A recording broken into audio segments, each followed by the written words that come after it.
আপনারা দেখছেন শোভা education training সেন্টারে কম্পিউটার অল কোর্স করানো হচ্ছে এবং আমাদের শোভা এডুকেশন ট্রেনিং সেন্টারে অল কোর্স এখানে আপনারা শিখতে পারবেন এবং কোর্স কমপ্লিট করার পর আমাদের এক্সাম এই সেন্টারে করানো হয় এবং এক্সাম কমপ্লিটের পর আমাদের যে দপ্তর থেকে আপনাদেরকে সার্টিফিকেট আমরা তুলে দেবো সেই দপ্তরের নাম হচ্ছে the digital India board of education.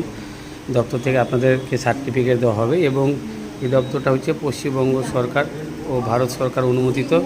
তো আমাদের আজকে এই কম্পিউটার বিষয় নিয়ে আমরা কম্পিউটার টিচারের কাছে অবশ্যই জানার চেষ্টা করব যে আজকে কী বিষয় নিয়ে প্র্যাকটিক্যাল থিওরি কম্পিউটার স্টুডেন্টকে শেখানো হচ্ছে। আজকে কী বিষয় নিয়ে শেখাতে দিচ্ছেন? আজকে নতুন স্টুডেন্ট চললো মাইক্রোসফটের উপরে বিভিন্ন ইনসার্টের যে ফিচার্সগুলো আছে, বিভিন্ন টুলসগুলো কাজ কীভাবে করবে সেই সমস্ত টপিক্সের উপরে ক্লাস হবে।